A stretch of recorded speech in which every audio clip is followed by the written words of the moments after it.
भोंदू खरातला मिरगावला आणलं जायची शक्यता। महिलांच्या लैंगिक शोषण प्रकरणी तपासाला वेग। नाशिकमधल्या कार्यालयासह मिरगावमधल्या फार्म हाऊससह सर्वत्र शोध मोहीम सुरू।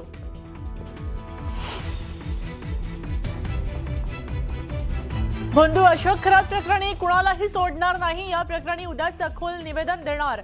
मुख्यमंत्री देवेंद्र फडणवीसांची माहिती। तर संबंधित प्रकरण अतिशय गंभीर असल्याचं मुख्यमंत्र्यांनी केलं स्पष्ट।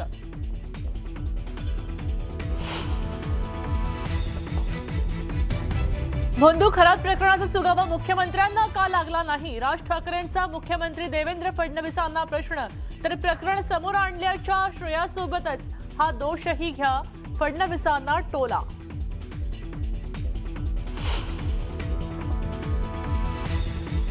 आयपीएस अधिकाऱ्याला पदावरून दूर करण्याचा अधिकार उपसभापतींना नाही म्हणत उपसभापती नीलम गोऱ्हेंना पदावरून दूर करा। पत्राच्या माध्यमातून ठाकरेंची शिवसेना करणार सभापतींकडे मागणी।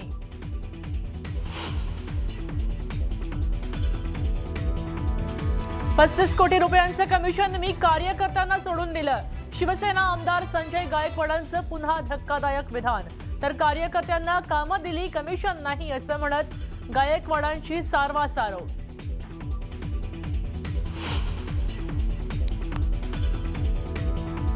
केंद्र सरकारकडनं महिला आरक्षण सुधारणा विधेयक याच अधिवेशनात मांडलं जाणार, सूत्रांची माहिती। तर लोकसभेच्या जागा 50% वाढण्याचीही शक्यता।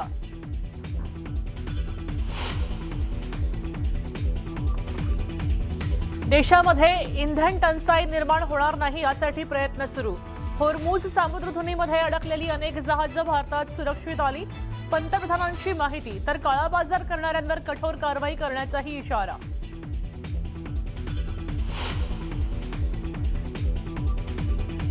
सोन्याच्या दरामध्ये 23 दिवसात तब्बल 34,000 रुपयांची घसरण। तर चांदीच्या दरामध्ये 80,000ची घसरण। सोन्याचे सध्याचे दर 1,44,000वर। पुढच्या 5 दिवसात इराणच्या कोणत्याही इंधन साठ्यावर हल्ला करणार नाही। अमेरिकेचे राष्ट्राध्यक्ष डोनाल्ड ट्रम्प यांचा महत्त्वाचा निर्णय।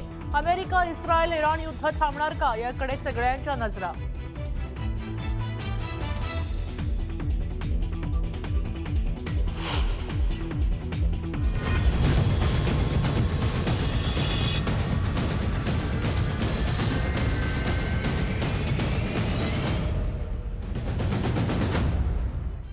न्यूज 18 मराठीच्या कॉटन किंग स्टुडिओ मध्ये आपलं स्वागत।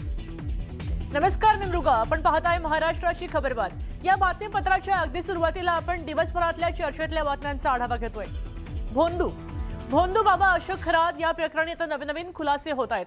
रुपाली चाकणकरांचे आज काही नवीन फोटो समोर आलेले आहेत। आता या धर्तीवर केवळ राजीनामा पुरेसा नाही, तर चाकणकरांची SIT चौकशी सुद्धा करा अशी मागणी जोर धरतीये। तर खरात विरुद्ध पीडितांच्या नवीन तक्रारी आता समोर आलेल्या आहेत। आता केवळ हा प्रकार लैंगिक शोषणापर्यंत मर्यादित राहिलेला नाहीये, तर शेतकऱ्यांच्या जमिनी लुटल्या आणि त्यांची हत्या केली असाही आरोप त्याच्यावर होतोय। हा भोंदू इथे स्वतःला तंत्रज्योतिषी भासवतोय आणि महिलांचं शोषण करतोय। मात्र त्याचे आता दक्षिण कोरियामध्ये अय्याशी करतानाचे काही फोटो समोर आलेले आहेत। ज्या प्रकरणामध्ये खरातचे अश्लील व्हिडिओ प्रमाणात पोलिसांच्या हाती आले, त्यावरूनच आता खरातला भेटलेल्या सगळ्यांची HIV तपासणी करा अशी मागणी विजय वडेट्टीवारांनी केलेली आहे। आणि शेवटी बातमी आहे साताऱ्यातनं। सातारा जिल्हा परिषदेचा वाद आता उफाळून आला। शंभूराज देसाईंनी वाचा फोडली आणि त्यानंतर विधानसभेत सुद्धा त्याचे पडसाद उमटू लागलेले आहेत। आपण पहिली बातमी पाहूया। भोंदूगिरी करणाऱ्या अशोक खरातचा विकृत चेहरा आता समोर आलाय आणि महाराष्ट्र हादरून गेलाय। कामवासनेसाठी त्यानं शेकडो महिलांवर लैंगिक अत्याचार केले हे समोर आलं आणि आता याच विकृत खरातवर हत्येचाही आरोप झालेला आहे। जमिनीच्या हव्यासापोटी खरातनं कैलास जाधव यांचा घातपात केला असा आरोप त्यांचे बंधू विलास जाधव यांनी केलाय। नाशिकच्या गवळाणे गावातल्या जमिनीवरनं 2012 मध्ये वाद झाला होता आणि त्याबद्दल कोर्टातल्या सुनावणीच्या 2 दिवस पूर्वी कैलास यांचा कार अपघातात मृत्यू झाला। पण हा अपघात नव्हता, तर खरातनं घातपात घडवून आणला असा आरोप विलास जाधवांनी केलाय।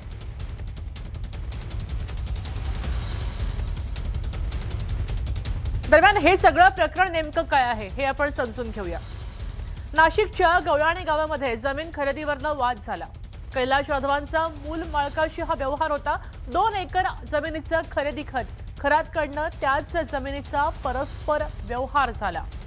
आता या कैलाश जाधवांनी जाब विचारला तेव्हा तुला काय करायचं ते कर, खरातनं या शब्दात त्याला धमकावलं होतं। खरात विरोधात कोर्टामध्ये याचिका केली गेली आणि सुनावणीच्या अगदी 2 दिवस आधी कैलाश जाधवांचा अपघाती मृत्यू झाला। आता कैलास यांचा अपघात नाही तर खरातकडनं घातपात असं विलास जाधवांनी म्हटलेलं आहे। एकंदर खरातवर आरोप केलेले आहेत। गवळाणे शिवारामध्ये 2 एकर जागा माझ्या भावाने साठेखत केलेलं होतं। साठेखत केलेलं असताना खरेदीची प्रोसिजर बाकी असताना ही जागा कॅप्टन खरातने खरेदी केली। खरेदी केल्याच्या नंतर माझ्या बंधूंनी त्यांना विचारणा केली का सर ही जी जागा आहे ह्या जागेमध्ये माझं साठेखत आहे, याच्यामध्ये तुम्ही या भानगडीत तुम्ही पडू नका। त्यांनी सांगितलं का तुम्हाला काय करायचं करा, ही जागा मी घेतलेली आहे। 19/12/2022ला ह्या जागेवर स्टे ऑर्डर मिळणार होती, पण स्टे ऑर्डर मिळण्याच्या पहिले 2 दिवस आधी माझ्या भावाचा अपघात झाला। हा अपघात नसून हा घातपात होता असं आम्ही पोलिसात तांबड पोलिसांना तक्रारीमध्ये पण म्हटलं। मग पोलिसांनी धातूर मातूर चौकशी केली, त्यांनी सांगितलं बुवा हा अपघातच होता, हा घातपात नव्हता। इतके दिवस मग तुम्ही गप्प का होते? आताच का तुम्ही आम्ही तक्रार गप्प द्यायला असं का आम्ही कुठे गेलो तर आमचं म्हणणंच कुणी ऐकून घेत नव्हतं, कारण ह्या कॅप्टनचे खूप वरपर्यंत हात होते। पार मुख्यमंत्री उपमुख्यमंत्री कुठल्या याच्यातले असो, मग महाविकास आघाडी असो नाही तर महायुती असो, प्रत्येकाशी त्याचे संबंध होते। त्याच्यामुळं त्याची कोणी आमची बाजूच ऐकून घेत नव्हतं कोणी। आता हे अंगारे धुपारे खडे माणिक मोती देऊन लोकांच्या अडचणी सोडवायच्या बाता करणाऱ्या भोंदूकडे काही अधिकारी, व्यावसायिक पुढारी आणि सेलिब्रिटी सुद्धा येत होते। चुकीची कामं करवून घेऊन दक्षिणेपोटी त्यानं करोडो रुपयांची माया जमवली होती असा आरोप होतोय। आता खरातची काही उद्योग व्यवसायात सुद्धा भागीदारी होती हे समोर आलंय। शिर्डीमधल्या वॉटर पार्क शेजारी असणाऱ्या कोट्यवधींच्या मालमत्तेत हा भोंदू भागीदार आहे। 48 गुंठे परिसरामध्ये असणाऱ्या या सिल्वर ओक लॉन्समध्ये तो भागीदार आहे। शिवनिका ट्रस्टचे उपाध्यक्ष जितेंद्र शेळके यांचे बंधू महेंद्र शेळके यांच्या लॉन्समध्ये कोट्यवधींची गुंतवणूक या भोंदूने केली आहे। शिर्डीमध्ये अनेक मालमत्ता होत्या आणि तशी चर्चा होती। आता या मालमत्ता त्यानं कशा मिळवल्या याचीही चौकशी होणं गरजेचं आहे। शिर्डीमधल्या अशाच एका पॉश एरियामध्ये आहे जिथे साई सिल्वर ओक हा जो लॉन्स आहे, साधारण 48 गुंठे ही जमीन आहे आणि जिथे मोठा लॉन्स बांधलेला आहे, रो हाऊसेस आहेत, फ्लॅट्स आहेत, अगदी मोक्याच्या ठिकाणी असलेला हा जो लॉन्स आहे यामध्ये अशोक खरात याची भागीदारी आहे। खरं तर याचे मालक जे आहेत ते महेंद्र शेळके आहेत आणि त्यांच्याशी भागीदारी अशोक खरातची आहे।